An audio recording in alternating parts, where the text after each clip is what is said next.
嗨，大家好，欢迎来到爱说啥，我是贾斯蒂，我是拉曼达。今天我们会来讲一部电影就是《灵魂急转弯》。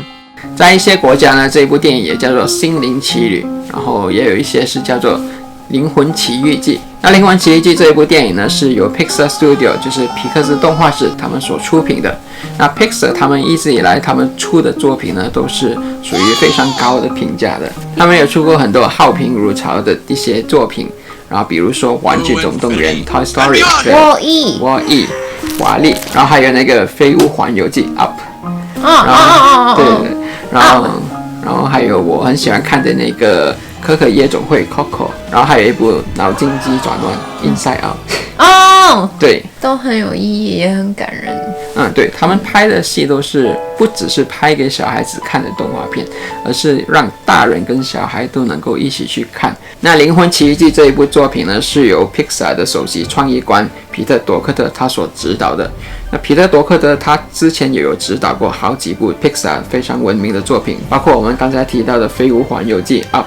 还有脑筋急转弯 Inside Out， 都是皮特·多克特的作品。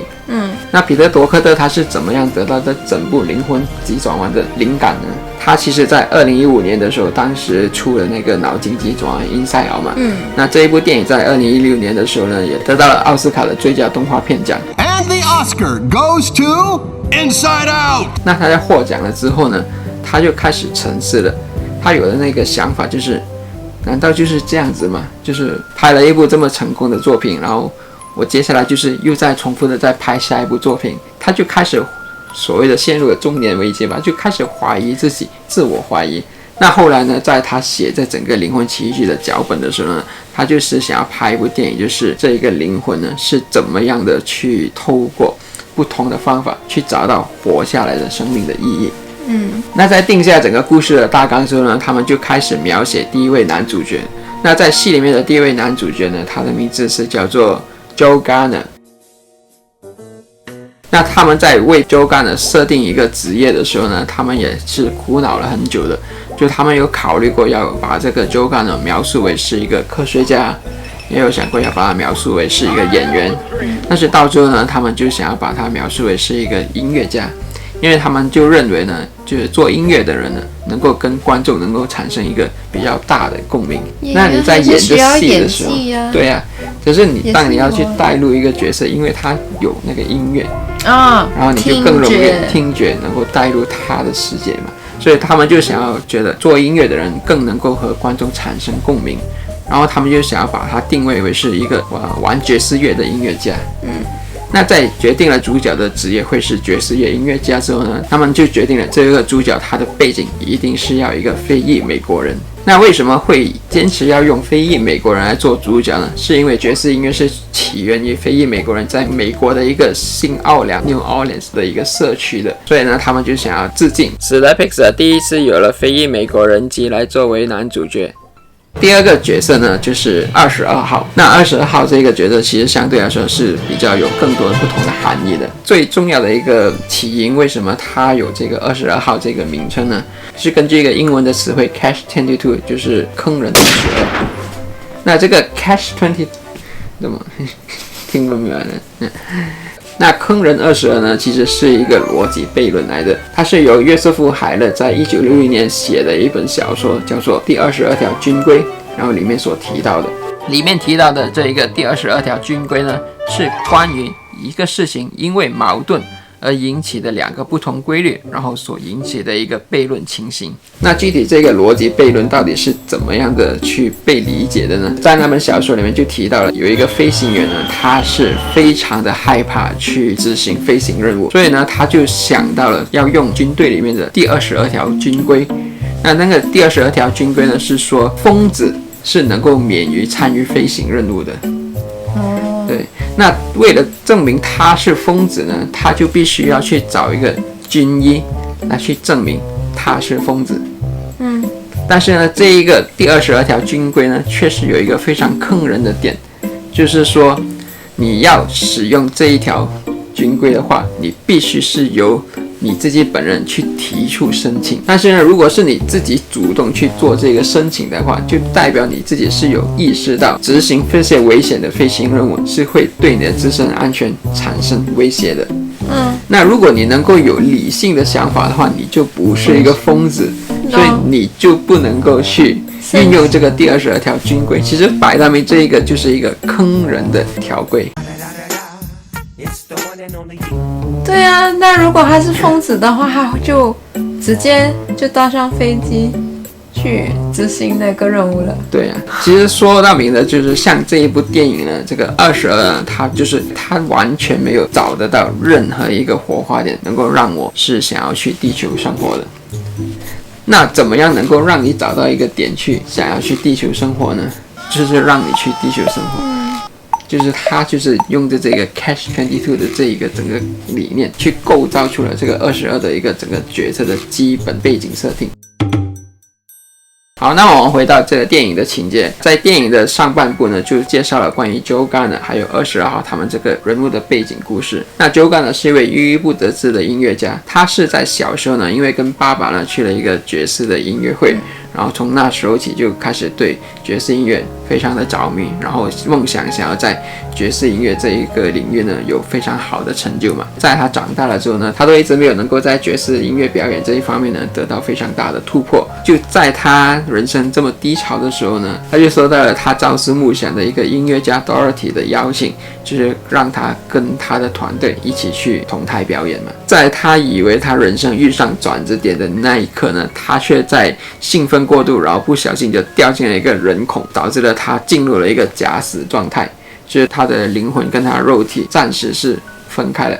然后呢 Joe Gunner 呢就想要通过很多不同的方法回到他自己的身体那边，好让他能够赶上当天晚上的这个音乐表演嘛。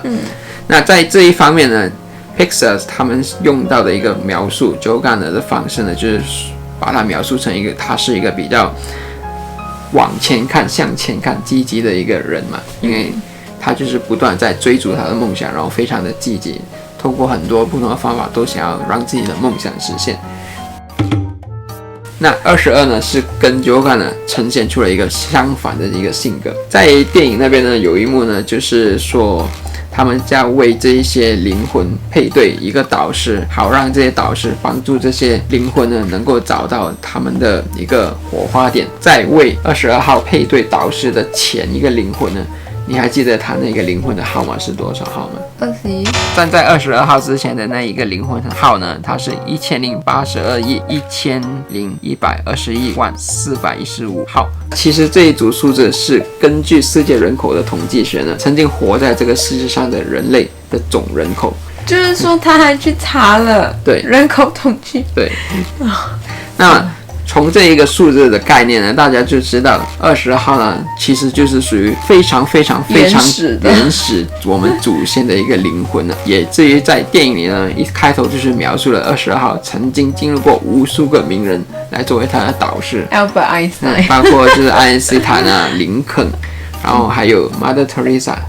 还有很多不同的名人，那这些名人呢都没有办法让22号找到他的火花点，所以22号呢就是给出一个很厌世的态度。这一方面呢，22号展现出的一个人格呢，就是他是比较负面的，跟 Joe Gunner 形成一个看起来好像一个是非常强烈的对比吧。但是其实他们两个其实是有一个共同点的，其实呢这两个主角呢都是心里面呢充满了对自己的不断的自我怀疑的。Joe Gunner 他一直想要去获得那个表演的机会，因为他想要通过在舞台上获得的肯定呢，来证明呢他的确是在爵士音乐表演方面呢是做出了一番成就的。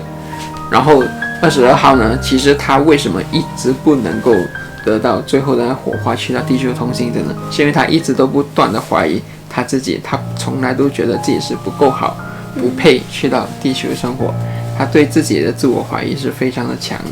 那到底那个火花点是什么呢？在电影里面呢，前半部呢，它就让我们误解，其实那个火花点就是人对某一样东西产生的一个特别强烈的热情。就好比如有一些人就喜欢弹钢琴啊，有一些人就是比较喜欢打篮球，然后呢，我们都会花我们一生的时间去不断的往我们所喜欢的东西不断的去努力去做，然后想要在那一方面有一个比较好的成就。那在电影的下半部呢，Joe Gardner 呢就终于有机会和他朝思梦想的 Dorothy 一起同台表演了。但是当他在获得了这一个成就之后呢，当下的他却没有感到开心的成就感，相反他在当时呢是有一些失落感，然后就陷入了像这部电影的导演皮特·多克特所怀疑自己的，就是这样吗？原来成功就这样吗？那我接下来是不是要重复不断的做这个事情？ Dorothy 有告诉他，就是他不是问 What's next， 对，他就说明天再回来啊。对，就是这一部电影其实要说的最重要的点嘛，就是当 Joe Gardner 他成功的站上了他梦寐以求的舞台之后呢，然后这时候的22号也不是返回临界嘛，22号返回临界的时候，他终于得到了他的那个火花点，然后呢得到了那个地球的通行证。那 Joe Gardner 呢就对22号说，其实你能够得到那个火花点，是因为你在我的身体上活了，导致你是能够得到这个火花点。他还是非常执着的觉得火花点就是一个人对某一件事的热忱。那当 Joe Gardner 他回到家放下自己的时候呢，他才意识到了原来22号其实是真正的通过了自己在来到地球的时候呢所体验的生活的所有一切小事美好事物，而得到了那个火花点的。而在那时候呢，他就发现了原来呢火花点呢就是当你找到了你要活着的那个意义的时候呢，你就会有那个火花点。客人22嘛。对呀，22号呢因为通过来到了地球生活了一段时间，而找到了原来活着是这么的有意义的。原来活着是可以就看到这些花开花谢，原来活着是可以在火车站那边能够沿路的看到一些对音乐有热忱的人在街边卖唱，然后还有 taste 到，还有尝到披萨。原来活着还是可以吃到一些世界上最美味的好吃的东西的。这些都是我们活着在这个世上的时候呢所能够品尝到的一些每一个时刻。但是往往呢，因为我们人都会有梦想，那我们有时候会非常的奋力直冲，不断的去追求我们的梦想，然后我们就会觉得，当我们追逐到我们的梦想，我们的梦想成真的时候，我们的人生就会改变，就会快乐，以至于呢，我们会在我们不断追梦的过程中呢，就忘记了去欣赏，就是沿路上的所有的美好的风景，忘记了在当下欣赏。对，没有活在当下。而22在用着 Joe Gardner 的身体活着的时候呢，他根本就没有那个意念追逐那一个做音乐家的梦想，他只是很好的去感受他每一个活着的那个时刻。那这一个活在当下这句话其实说起来是非常的容易，但是要真正做到的话是非常的难的，因为我们往往有时候就是因为身边的环境或者是我们人都是有情绪的，所以这一个事情就是非常的难控制。我们人所有的一些动作呢，其实都是从我们的这个心里的那个念开始的嘛。就我们华人古人其实是非常的有智慧，他们在当年去构思这些字体的时候呢，就已经有把这些智慧都蕴藏在里面了。大家来看一下这个念字，如果我们把它拆分开来，就是一个今字，然后一个心字嘛。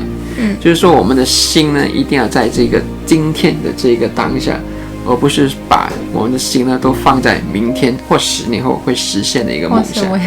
对，就打个比方，如果我们进入这个公司，然后我们可能是想要做上这个公司的财务总监，那你肯定都还是先从小职位做起的嘛。但是如果你每一天只是想要盲目的去工作，你就没有享受到这些工作的乐趣，甚至是你每一天加班，然后没有花时间陪你的家人，没有花时间陪你的女朋友之类的。那活在当下就是说，